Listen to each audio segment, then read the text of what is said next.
Assalamualaikum friends, welcome back to my YouTube channel. So today we are going to study biology, chapter number 16, lost topic, locomotion in mammals. So let's start it.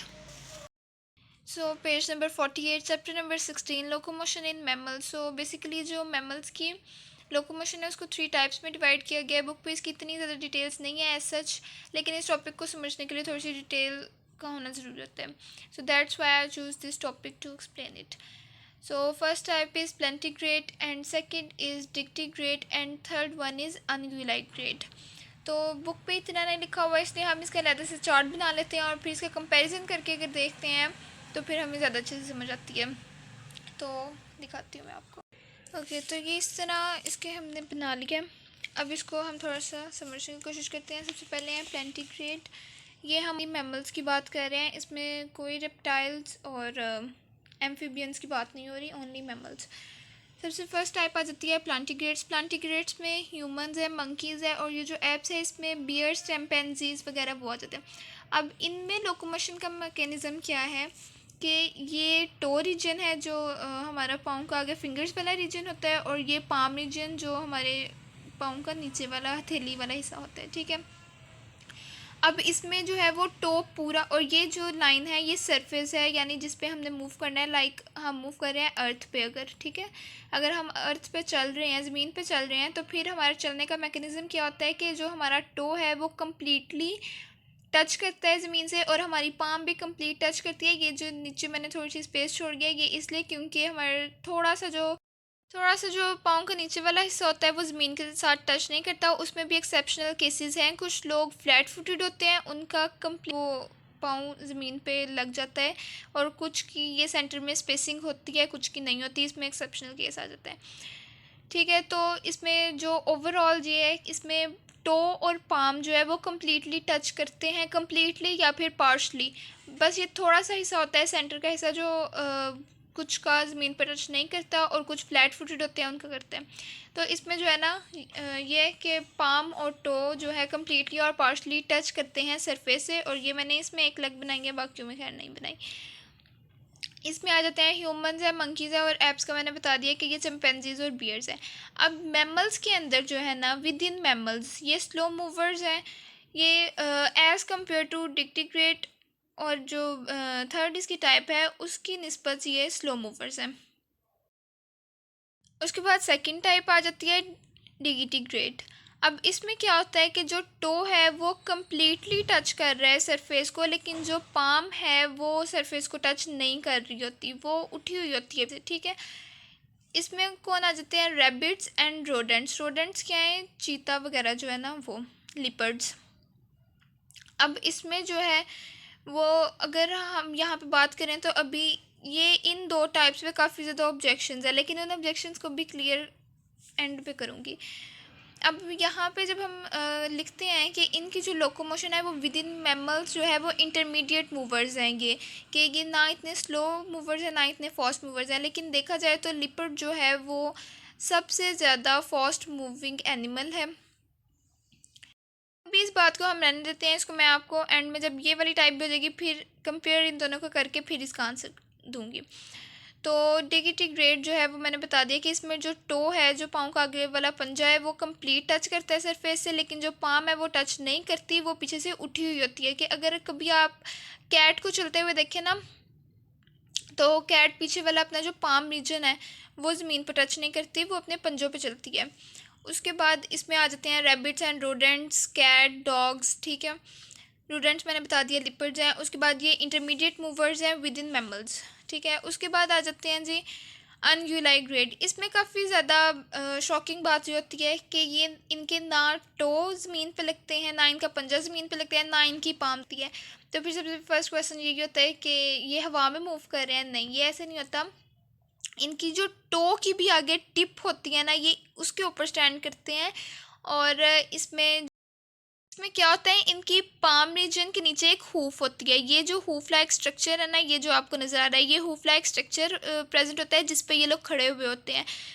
वैसे अगर basic बात की जाए तो ये ना to पे खड़े होते हैं ना पाम पे खड़े होते हैं. ये टो का भी जो आगे टिप होती है ना उसके ऊपर स्टैंड करते हैं. लेकिन ने इसमें जैसे हॉर्स आ जाता है, अब हॉर्स का बॉडी मास इतना ज़्यादा है तो वो कैसे अपनी टो की टिप पे स्टैंड कर सकता है।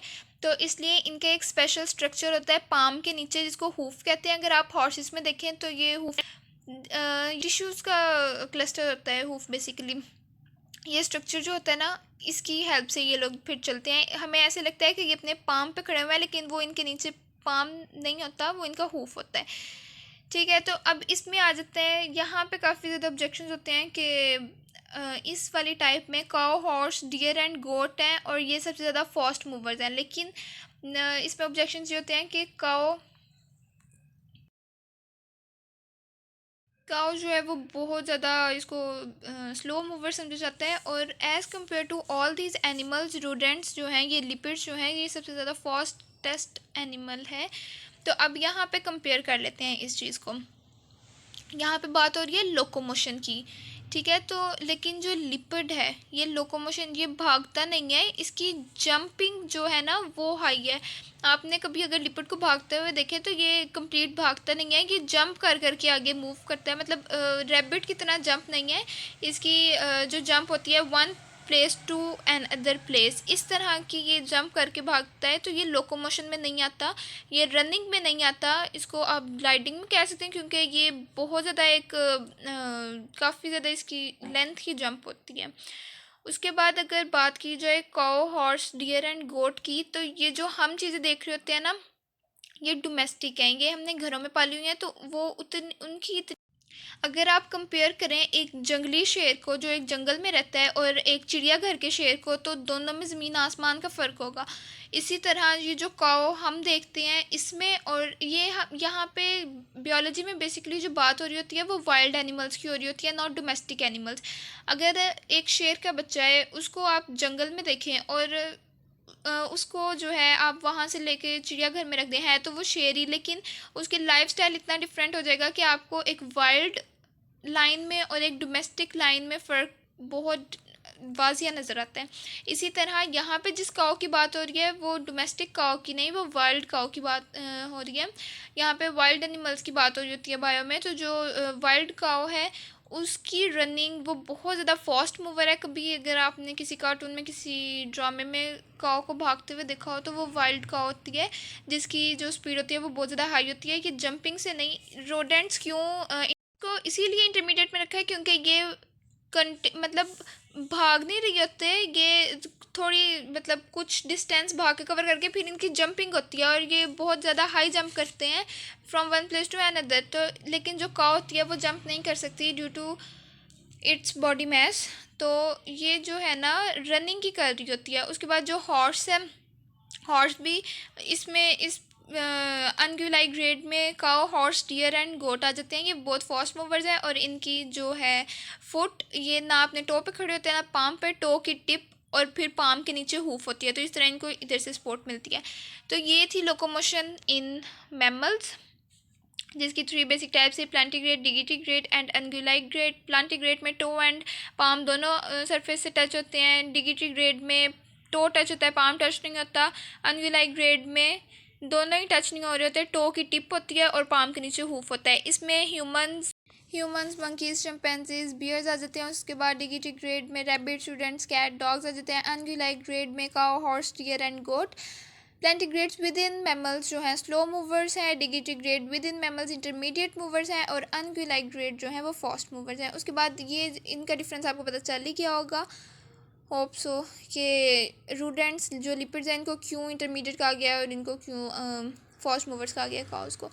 वो मैंने वैसे काफ़ी एक्सप्लेन कर दिया। फिर बता देती हूँ कि ये कंटिन्यूसली रनिंग नहीं कर रहे होते, ये सेंटर में जंपिंग भी कर रहे होते हैं एक प्लेस से दूसरी प्लेस। इनकी ये जो होता है ना पेल्विक ग्रिडल, वहाँ पे मैस इतना ज़्यादा होता है कि जिसकी वजह से इनको एक इतना इंस्टेंट पुश मिलता है ना, जिसकी वजह से ये इतनी आपने देखा होगा कि इनकी जो जंप है वो इतनी लंबी होती है ना, तो इस वजह से। और जो काऊ है वो कंटिन्यूसली रनिंग ही कर रही होती है, और वाइल्ड जो काऊ होती है वो बहुत फास्ट रनिंग कर रही होती है। तो ये थी आज की वीडियो। यहाँ पे ये हमारा टॉपिक होता है क्लोज। ये बुक पे locomotion in mammals this one, या बुक पे इतनी एनिमेशन और पिक्चर्स के साथ शो नहीं किया गया था, तो दैट्स वाई इसको समझने में मुश्किल हो सकती थी, इसलिए मैंने इस टॉपिक को चूज़ किया, इसको एक्सप्लेन किया। होप सो ये वीडियो आपके लिए हेल्पफुल रही होगी। नेक्स्ट वीडियो तक अपना बहुत सारा ख्याल रखिएगा। कोई और टॉपिक हो तो वो भी ज़रूर बताइएगा। तब तक अल्लाह हाफिज़।